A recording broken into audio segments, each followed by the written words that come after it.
Wilson Morales, Black Women TV. Kelvin, it's been a minute. I know, it's been since Graceland. And so I've seen this movie. Yes. And so obviously now we can talk on the record. You take on this role from Stephanie's writing, Stephen's direction. How much of a deep dive did you do into this character outside of the script that you were given? The first thing that I did was I went to like old school when I was in college, and they had JSTOR, and you look up like scholarly review, like written papers. I was like trying to see what the students were doing because there was so little information about Joseph. So, and then if there was information about Joseph, it was in French. So I wanted to read as much as possible, people that translated it. And then also there's a book called The Virtuoso of Sword and Bow by Gabriel Bonnat. And that really gave me a lot of insight into him and studying the history of France at the time, and then kind of taking a psychological dive and what that meant for Joseph if I were to really step into his shoes and portray him in this moment that drives our story.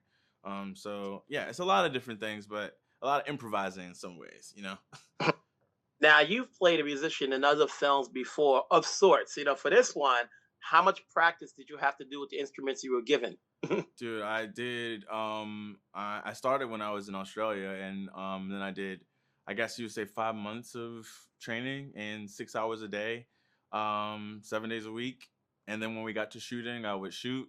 I would do fencing for an hour, then do like an hour or two of violin afterwards. So you had to keep it up. The only time I had to stop was I fractured my collarbone at one point, and Ooh. I couldn't play the violin and I couldn't fence for about 2 weeks, and it was very scary because I was like, I'm gonna lose everything and I won't be able to execute some of this stuff. But it didn't stop me from just still playing with the fingerboard and just lightly working on it to make sure that those muscles didn't disappear. Now, you've done a lot of movies and you've done, some TV projects, but this is one where you're heavy on the pages, and so you cannot afford to be hurt. Is it ever daunting knowing that, like, on this page you have to fence, on this page you have to play the violin, on this page you have to be a lover, and so forth, Yeah, I mean, while still telling the story? yes, exactly. I think it was daunting for sure to look at all the different aspects of Joseph. I felt like I needed to execute to really bring him to life, but at the same time, one incites the other. And so I tried to think of, if I'm dealing with the love, it's what am I getting in the love, and what am I also losing in this love? And where am I getting the other side of that? Well, how am I trying to fill in all the gaps of my life to make as Joseph, to make my life feel complete? So it became a part of the investigation. And that's always a fun task for an actor. Before I let you go, what's the takeaway that we should get from watching this movie? Ultimately, your individuality prevails, and that's the most interesting thing about you. And not to subscribe to people telling you to assimilate. It's not interesting. Kelvin, job well done. Congrats. I know I'll talk to you again. Keep it going. Take care of yourself. You too, Wilson. Good to see you. Wilson Morales from Black Women TV. Hey, Lucy, how's it going? I'm good. How are you? Good. You take on this period role playing Marie Antoinette. How much of a deep dive did you do outside of the script that you were given? Deep dive, deep dive. Did you? Tried to read as kind of extensively as I could.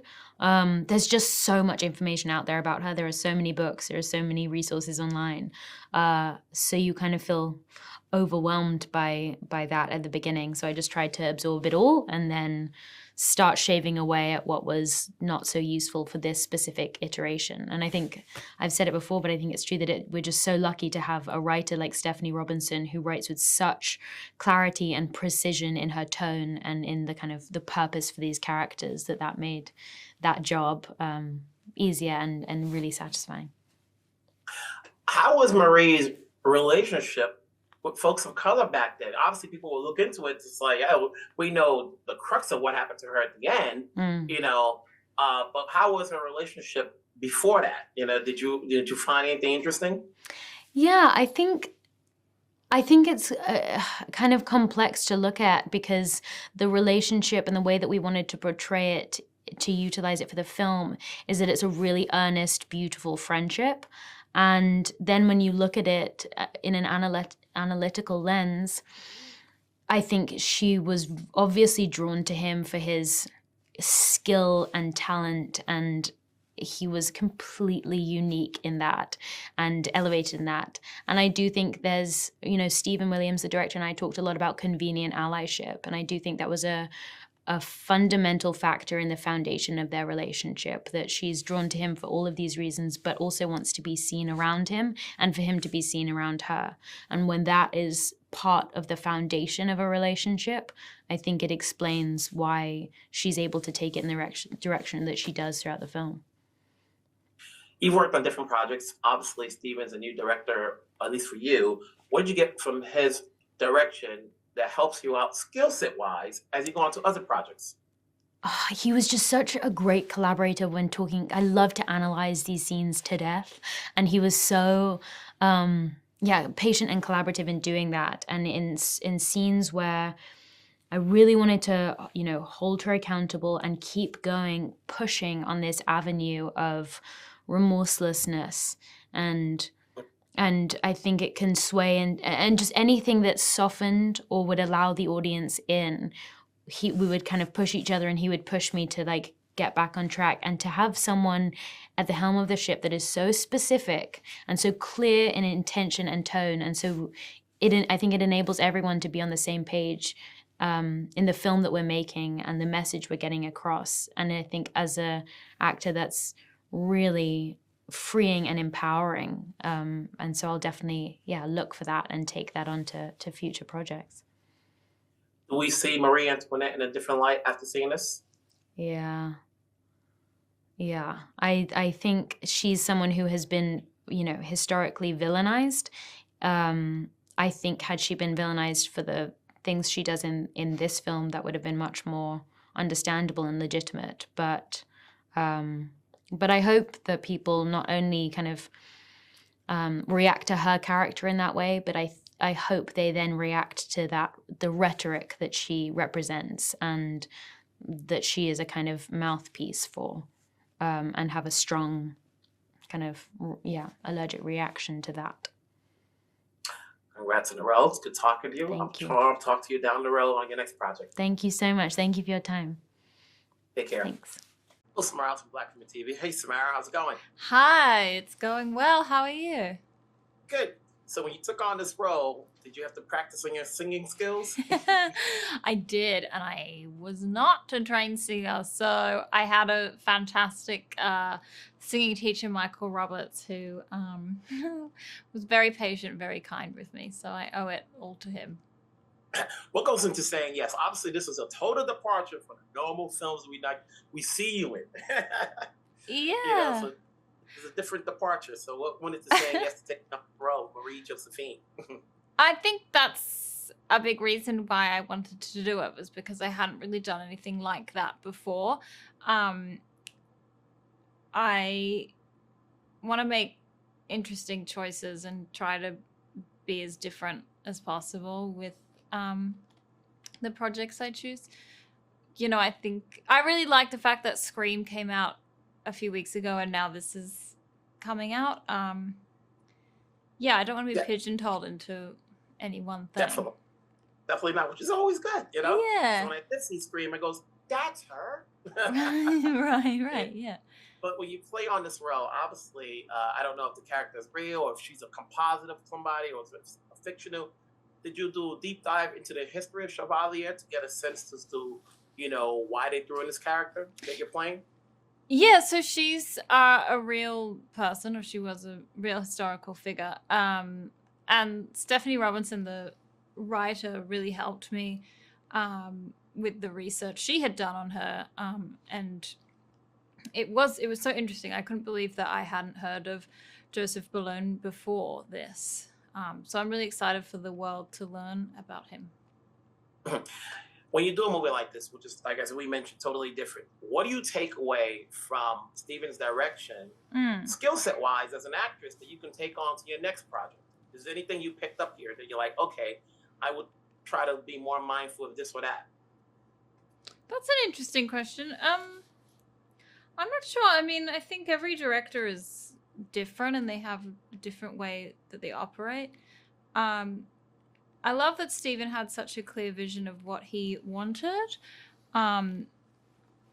so I think that was a really useful tool for me to learn from. And I don't know. I don't have one way I like to work. So I think he was so collaborative, and that's what I love about a director, which was great. If that answers your question.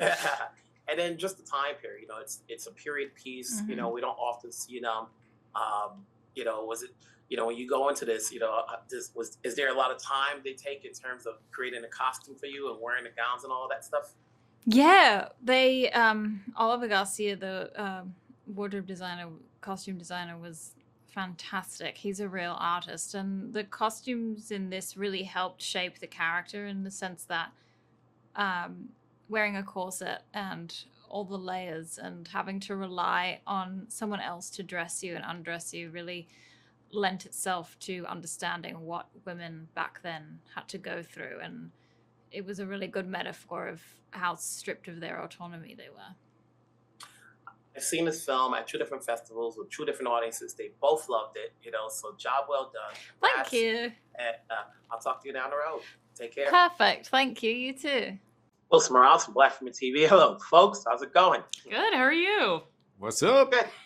Hey, I just want to say I just got back from the Annapolis Film Festival where this played very well out there. Oh, great. I'm glad to Excellent. hear. I had some Yeah. some buddies out there that said that they loved it. Oh, really? And that they said that everyone else loved it, and I hope that that's true, and it sounds like it might be. Yes. Having said all of that, obviously coming into this, Stephanie, you're mostly known for the comedies you've been involved with. How did you get involved with this project? This was an idea I've had for a really long time. This was something that I've wanted to do. Well, I've read about him when I was in high school, Joseph Bologne, and when I had the opportunity to actually sit down and actually discuss, writing a featured screenplay, this was the only idea that mattered to me at the time. Like this was the one. So it's been sort of in my bones for a long time now. Stephen, there's so many layers to this story. Which one did you want to stay out? Did you want to focus on more? The music, the individual, the politics around the individual? There's a lot that we can get out of from watching this movie. Yeah, that one. That's what I wanted to focus on. That one. All of those things. They're impossible to separate for me in my mind.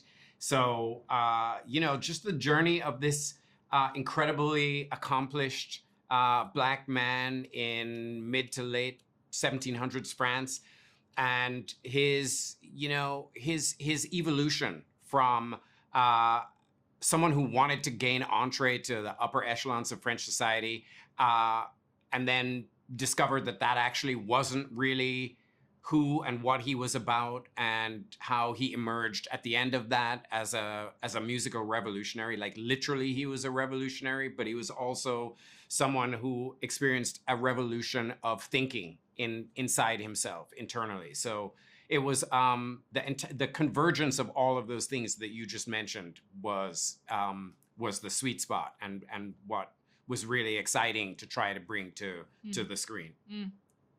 When you're crafting a story of an individual where there's not a lot to go into, and you're doing a period piece at that, could it ever be daunting as far as when you got to put together the pieces together and make sure that the individuals outside of Chevalier around there were in it, or is it, you're taking liberties with everything going around? It's a little bit of both. I mean, it was daunting. I think it's an incredibly daunting thing to tackle any historical figure, anybody that existed. You want to be respectful, you want to be truthful, whether that means literally or spiritually. And there is a lot of information about Joseph out there. That's the thing. It's like he's not some sort of like phantom that was sort of whispered about in the back of opera houses. Like he did exist, and it was documented. I think the frustrating thing for me was that there wasn't a lot of information from his perspective about what was going on. A lot of the research that we poured through, the research that we were able to get our hands on, were from people almost like around him, observing him. It was teachers, or it was reviewers of his operas. It was contemporary musicians. It was people in court. So you're really cobbling together a portrait of a person who's you have to take everyone else's word for it. So it's almost like it's like a weird sort of like investigative journey where it's like you have an idea of who this person is, but absolutely you have to take liberties when, you know, when there's nothing else there. But I mean, that was also important to us too. Like we didn't want, or I really did not want to just make a cradle to grave factual, like long regurgitated list of, and then this happened, and then this happened. Like, I think it was just really important. It was just boring just thinking about it. Like, it was really important that it felt like a movie and that it felt entertaining, and that, you know, although that there are probably some liberties, definitely some liberties taken with some of the facts and restructured in a way that is more palatable to a cinema going audience. I mean, Steven says it so perfectly time and time again that it's just like, you know, it is spiritually honest. And that, I think, was the most important thing to us. He says it better than I do. No, that's perfect. Entertaining it is. Job well done. Congratulations to you both. Let's keep it going. I like this collaboration. All right. Thank you so much. Thanks. You both.